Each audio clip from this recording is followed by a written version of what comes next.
Hello everyone, class 12 science में आज हमारा जो टॉपिक है पहला रासायनिक समीकरण लिखने की विधि।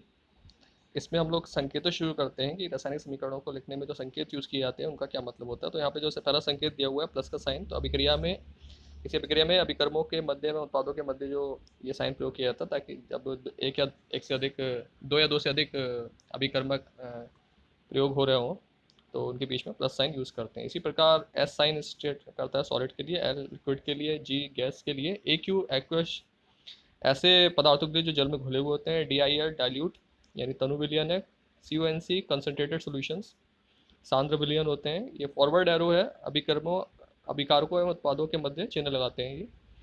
और यहाँ पे डबल एरो है हाफ हाफ करके, ये रिवर्सिबल रिएक्शंस को शो करते हैं कि अभिक्रिया अग्र दिशा में साथ साथ रिवर्सिबल भी है, मतलब बैकवर्ड भी वर्क करती है। और यहाँ पे एक एरो अपवर्ड दिया हुआ है, इसका मतलब है पदार्थ किसी गैसीय अवस्था को प्रदर्शित करता है। और डाउनवर्ड एरो शो करता है पदार्थ की ठोस अवस्था को प्रदर्शित होती है। यहाँ पे किसी हॉरिजॉन्टल एरो के ऊपर अगर ये ट्रायंगल साइन बना हुआ है तो इसमें पता चलता है कि अभिक्रिया होने में ऊष्मा का उपयोग किया जा रहा है।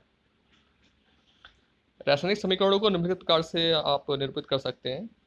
यहाँ पे दिया हुआ है दोनों तरीके। समीकरणों में बाईं ओर रासायनिक अभिक्रिया के अभिकारकों को लिखते हैं और उसके बाद जो दाईं ओर हम उत्पाद लिखे जाते हैं। नीचे बीच में प्लस साइन लगाते हैं, ये हमने आपको पहले बताया। और अभिकारकों और उत्पादों के बीच में हम क्या लगाते हैं, ये एरो का साइन। तो कुल मिलाकर अगर आप देखेंगे तो रासायनिक समीकरण जैसे सबसे नीचे लिखी हुई है यहाँ पे Mg plus O2 gives MgO। तो यहाँ पे आप देख सकते हैं मैग्नीशियम और ऑक्सीजन के बीच में प्लस का साइन है, और मैग्नीशियम ऑक्सीजन जब जुड़ के मैग्नीशियम ऑक्साइड बना रहे हैं तो जो अभिकारक आ रहे हैं और जो उत्पाद आ रहे हैं उनके बीच में फॉरवर्ड एरो का साइन है। इसके बाद जो जरूरी चीज़ होती है वो होता है रासायनिक समीकरणों को संतुलित करना। तो वो हम सीखेंगे रासायनिक समीकरणों को संतुलित करना। तो यहाँ पर अगर आप जो अभी हम लोगों ने केमिकल इक्वेशन देखी है Mg plus O2 gives MgO, तो इसी इक्वेशन को अगर आप देखेंगे पहले बॉक्स में यहाँ पे, तो मैग्नीशियम का यहाँ पे एक मॉलिक्यूल है, ऑक्सीजन के यहाँ पे एक मॉलिक्यूल है, और मैग्नीशियम ऑक्साइड का भी यहाँ पे एक मॉलिक्यूल बन रहा है। लेकिन अगर आप इनके एटम्स देखेंगे तो मैग्नीशियम का एक एटम है और ऑक्सीजन के दो एटम है, जो जुड़ के मैग्नीशियम ऑक्साइड का एक मॉलिक्यूल बना रहा है जिसमें मैग्नीशियम का एक एटम है, ऑक्सीजन का एक एटम है, जबकि यहाँ पे ऑक्सीजन के दो एटम होने चाहिए। तो ये अभी संतुलित नहीं है, तो इसे संतुलित करना जरूरी है। ऐसे ही और भी क्वेश्चन दी हुई हैं, अगर आप उनमें देखेंगे तो कहीं ना कहीं परमाणुओं की संख्या में कमी या फिर अधिकता पाई जाती है, तो इनको दूर करना जरूरी है, इनको संतुलित करना जरूरी है। तो इनको संतुलित करने के जो स्टेप्स हैं बैलेंस करने के, वो आपको यहाँ पे दिए हुए हैं।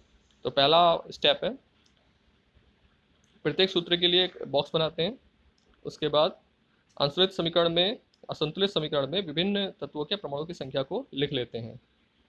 नंबर 3 पे है, यौगिक में उपस्थित परमाणुओं को अधिकतम संख्या तक संतुलित करते हैं। और उसी प्रकार फोर्थ स्टेप में आता है, दूसरे तत्वों को अलग अलग कर लेते हैं। पांचवें पद में हम करते हैं, समीकरणों को जांच करके जिन तत्वों के परमाणु संख्या बराबर नहीं है अलग लिख लेते हैं। जैसे यहाँ पे एग्जांपल दिया हुआ है अपना मैग्नीशियम ऑक्साइड वाला। तो यहाँ पे मैग्नीशियम और ऑक्सीजन में आपने देखा था कि मैग्नीशियम में एक है, ऑक्सीजन के दो परमाणु हैं। तो उत्पादों में जो परमाणु संख्या है वो एक एक है। तो इनको हम कंप्लीट करने के लिए इन्हीं स्टेप्स को फॉलो करेंगे। तो यहाँ पे हमें मैग्नीशियम ऑक्साइड के में आगे हम दो लिख रहे हैं ताकि ऑक्सीजन के दो परमाणु हो जाएं।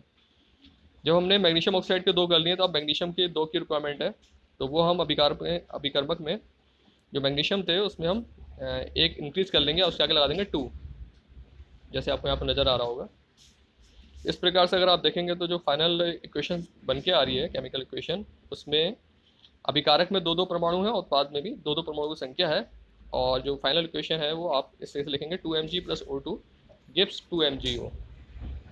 तो इस तरीके से आप रासायनिक समीकरणों को संतुलित कर लेंगे। कई एग्जाम्पल दिए हुए हैं, इनको भी आप देखें एक एक करके, जिससे आपको बेहतर समझ में आएगा।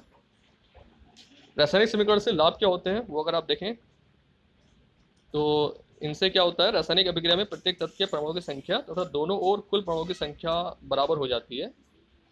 और रासायनिक अभिक्रिया से अभिकारकों एवं उत्पादों के अणुओं की संख्या की जानकारी प्राप्त हो जाती है, कितने उसमें यूज हो रहे हैं। और रासायनिक अभिक्रिया में यदि कोई अभिकारक या उत्पाद गैसीय अवस्था में है तो उसके आयतनों की जानकारी प्राप्त होती है।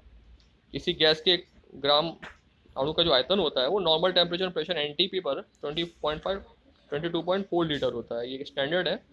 सो अगर इक्वेशन बैलेंस होगी तो आपको उसको वॉल्यूम फाइंड करने में आसानी होगी, जिससे हम उसकी और भी जो कैलकुलेशन होती है न्यूमेरिकल कैलकुलेशन वो हम कर सकते हैं।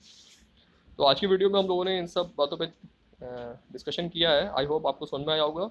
इनको अच्छे से किताब में आप देखें और फिर हम नेक्स्ट वीडियो मिलते हैं। तब तक के लिए धन्यवाद।